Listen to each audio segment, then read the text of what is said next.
សួស្តីមិត្តអ្នកស្ដាប់ទាំងអស់គ្នាថ្ងៃនេះខ្ញុំពិតជាសប្បាយរីករាយណាស់ពីព្រោះខ្ញុំបាននាំវីដេអូថ្មីមួយទៀតហើយមកចែករំលែកជូនដល់លោកអ្នកស្ដាប់ទាំងអស់គ្នាដែលនិយាយអំពីជីវប្រវត្តិតិចតួចរបស់លោក Issac Newton ព្រមទាំងគម្រោងសម្ដីល្អៗពីលោក Issac Newton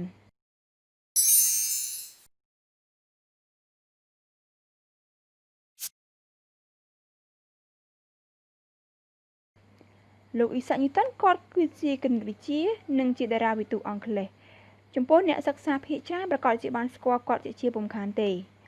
ព្រោះគាត់ក៏ជាអ្នកសិក្សាខាងផ្នែកវិទ្យាសាស្ត្រផ្នែករូបវិទ្យាផងដែរដូច្នេះសូមរីករាយស្ដាប់ដូចតទៅ Issac Newton កើតនៅឆ្នាំ1642ក្នុងប្រទេសអង់គ្លេសគឺជាអ្នកវិទ្យាសាស្ត្រនិងជាតារាវិទូដែលត្រូវបានគេស្គាល់ជាទូទៅតាមរយៈទ្រឹស្ដីនៃកម្លាំងទំនាញសកលនិងច្បាប់នៃចលនាលោកធ្លាប់បានប្រឹក្សានិងធ្វើជាគ្រូបង្រៀនគណិតវិទ្យានៅសាកលវិទ្យាល័យ Cambridge ហើយអ្វីដែលកាន់តែអស្ចារ្យក្នុងវ័យ30ឆ្នាំ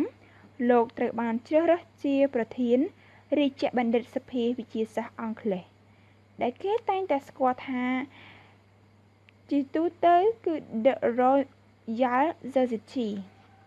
គម្រោងសម្ដីខ្លះៗរបស់គាត់ 1. ផ្លាតុងគឺជាមិត្តល្អរបស់ខ្ញុំហើយអារីស្តូតគឺជាមិត្តល្អរបស់ខ្ញុំដែរប៉ុន្តែមិត្តល្អបំផុតរបស់ខ្ញុំគឺសេចក្តីពិត 2. ខ្ញុំអាចមើលឃើញបានឆ្ងាយជាងអ្នកផ្សេងគឺដោយសារតែខ្ញុំឈរនៅលើស្មយៈ 3. ថាមពលរបស់ខ្ញុំ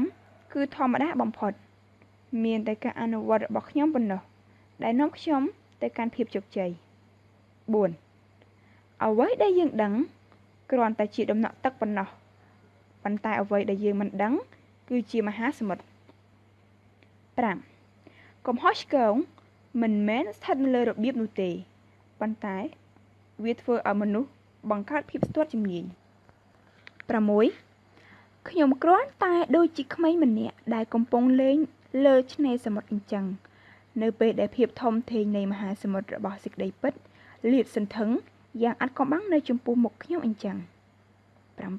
7. ភាពប៉ិនប្រសប់គឺជាសិល្បៈក្នុងការបង្កើតនូវភាពជោគជ័យដោយមិនបានបង្កើតសត្រូវ 8. ទេពកោសល្យគឺជាភាពអត់ធ្មត់ 9. យើងបានសាងសង់ជញ្ជាំងយ៉ាងច្រើនប៉ុន្តែសាងសង់ស្ពានតិចមិនទាន់គ្រប់គ្រាន់នៅឡើយ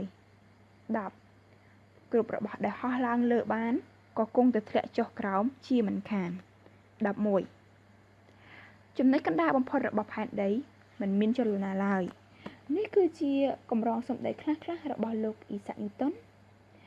ដែលលោកអ្នកស្ដាប់ភាគច្រើនប្រកាសជាបានស្គាល់គាត់ដូច្នេះសូមយកទៅស្ដាប់ហើយគិតពិចារណាទៅតាមការយល់ឃើញរបស់លោកអ្នកស្ដាប់ទាំងអស់គ្នា